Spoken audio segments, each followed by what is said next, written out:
everyone, welcome you all in my channel Knowledge in Nursing by Onko. Now I am discussing about the topic COPD. The full form of COPD is a chronic obstructive pulmonary disease. It is a very important topic of the respiratory system. So let's start. COPD, chronic obstructive pulmonary disease. It is the disease of the respiratory system. It is a chronic lung disease.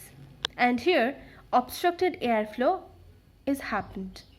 তাহলে সিওপিডিটা কি respiratory সিস্টেমের disease, এটা হচ্ছে একটা chronic lung disease এবং এখানে air flow obstructed হয়। আর এর আন্ডারে দুটো ডিজিজ ডিসকাস করা হয়, সেটা হচ্ছে ক্রনিক ব্রঙ্কাইটিস অ্যান্ড এমফাইসেমা। তাহলে আগে দেখি ক্রনিক ব্রঙ্কাইটিসটা কি। Excessive accumulation of mucus and secretions block the airway. যখন প্রচুর পরিমাণে মিউকাস সিক্রেট হচ্ছে সেটা এয়ারওয়েকে ব্লক করছে, সেটা হচ্ছে ক্রনিক ব্রঙ্কাইটিস। এরপর আছে emphysema. Impaired gas exchange results from obstruction of the walls of over distended alveoli. Gas এক্সচেঞ্জটা এম্পেয়ার হচ্ছে, সেটার জন্য ডিস্ট্রাকশন হচ্ছে ওভার ডিস্টেন্ডেড অ্যালভিওলাইয়ের ওয়ালটা, এটা হচ্ছে emphysema.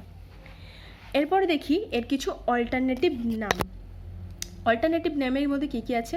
Chronic obstructive lung disease বা COLD, chronic airflow limitation CAL, and chronic lower respiratory disease CLRD. These are the alternative names of COPD. এরপরে দেখে নিই causes of less airflow. Less এয়ারফ্লোর কী কী কারণ থাকতে পারে, যেটা আমরা কোথায় দেখলাম এয়ারফ্লো অবস্ট্রাক্টেড হচ্ছে, সেটার কারণ কী কী? Airway and air sacs loss their elastic quality, এই জন্য হচ্ছে এয়ারফ্লো অবস্ট্রাক্টেড, মানে লেস এয়ারফ্লো হচ্ছে। তারপরে কি বলছে? The walls between many of air sacs are destroyed, এটার জন্য হচ্ছে এয়ার স্যাকগুলো ডিস্ট্রয়েড হচ্ছে। Thick and inflamed airway, and the last one excessive production or secretion of mucus. তাহলে কী কী জন্য হচ্ছে? এয়ারওয়ে এয়ার স্যাক তাদের ইলাস্টিসিটি মানে ইলাস্টিক যে কোয়ালিটি সেটা হারিয়ে ফেলছে, এই জন্য হচ্ছে। থিক এবং ইনফ্লেমড এয়ারওয়েটা ফুলে যাচ্ছে এবং মোটা হয়ে যাচ্ছে। এয়ারওয়ের স্যাকগুলো ডিস্ট্রয় হয়ে যাচ্ছে, আর এক্সেসিভ প্রোডাকশন আর সিক্রেশন অফ মিউকাস এই জন্যও হচ্ছে। রিস্ক ফ্যাক্টার্স, কী কী রিস্ক ফ্যাক্টার্স আছে?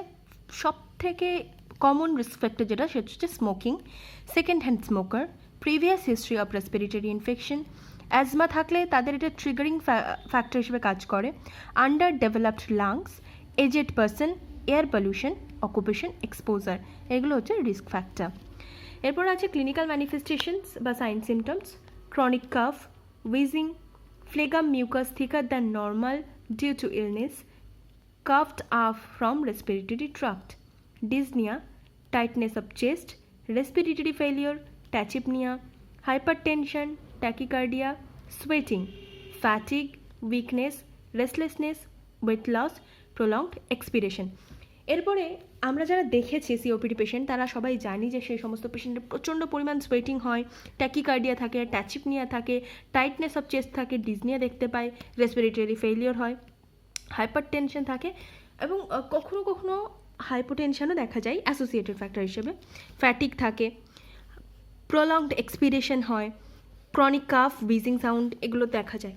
এছাড়াও আমরা একটা দেখি যেটা হচ্ছে ডায়াগনস্টিক এভ্যালুয়েশনের পর ব্যারেল শেপড চেস্ট আমরা দেখতে পাই সিওপিডির ক্ষেত্রে। কিছু advance COPD symptoms. Advance COPD সিমটমসের মধ্যে কী কী আছে? Cyanosis, morning headache, weight loss, haemoptysis, swollen feet and ankle, এগুলো হচ্ছে অ্যাডভান্স সিওপিডি সিমটম। এরপরে আমরা দেখব diagnostic evaluation of COPD. Diagnostic এভ্যালুয়েশনের মধ্যে কী কী পড়ছে? Physical examination, history taking. প্রথমেই কোনো পেশেন্ট আসলে আমরা ফিজিক্যাল এক্সামিনেশন করি, হিস্ট্রি টেকিং করি। তারপরে ভাইটালস চেকিং করব, অবশ্যই SpO2টা স্পেশালভাবে চেক করব। এবং তারপরে আমাদের যেটা করতে হয় arterial blood gas analysis. Vitals check করার পরে অক্সিজেন অ্যাডমিনিস্ট্রেশনের আগেই আমাদেরকে এবিজি করতে হবে। এবিজি নিয়ে একটা ভিডিও আমার চ্যানেলে আগেই দেওয়া আছে, এবিজি নিয়ে কোনো কোয়ারি থাকলে বা কিছু জানতে চাইলে ভিডিওটা দেখে নিও। এরপর আছে চেস্ট এক্সরে। চেস্ট এক্সরে বললাম ব্যারেল শেপ চেস্ট দেখা যায়। CT of thorax, lung function বা পালমোনারি ফাংশন টেস্ট দেখা যায়। Blood for CBC CRP, infection কাউন্টটা টেস্ট করার জন্য সিবিসি টোটাল ব্লাড কাউন্ট দেখা হয় এবং সিআরপি সি রিঅ্যাক্টিভ প্রোটিনটাও দেখা হয়। ইসিজি করা হয়, আলফা 1 অ্যান্টিট্রিপসিন লেভেল টেস্ট করা হয়।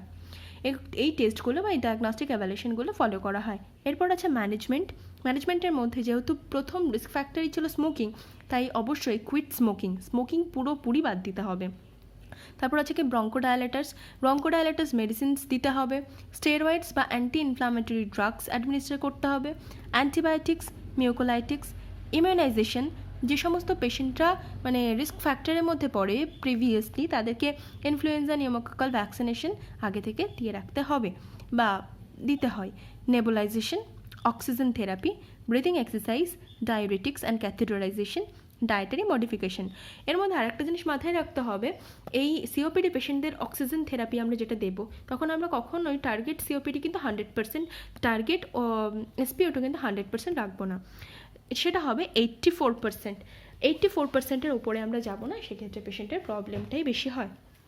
এরপরে আছে সার্জিক্যাল ম্যানেজমেন্টের মধ্যে আমরা করি bullectomy, lung volume reduction surgery, lung transplantation বা লাং ট্রান্সপ্ল্যান্ট। কমপ্লিকেশনস, সিওপিডির কী কী কমপ্লিকেশনস দেখা যায়? Respiratory insufficiency, respiratory failure, pneumonia, atelectasis, pneumothorax, hypoxaemia, respiratory acidosis, cardiac failure, status asthmaticus. এইগুলো আমরা কমপ্লিকেশনের মধ্যে দেখতে চাই। আর একটু যদি সিভিয়ার স্টেজে চলে যায়, সেক্ষেত্রে আমাদের ম্যানেজমেন্টের মধ্যে থাকে বাইপাপ, CPAP and last of all ventilation. These are all about COPD. Let's summarize once again. At first we learn what is chronic obstructive pulmonary disease, the diseases under it, chronic bronchitis and emphysema, then alternative names and causes of less airflow, then the risk factors and clinical manifestations and advanced COPD symptoms. After that, diagnostic evaluation, then management, medical and surgical, then complications of COPD and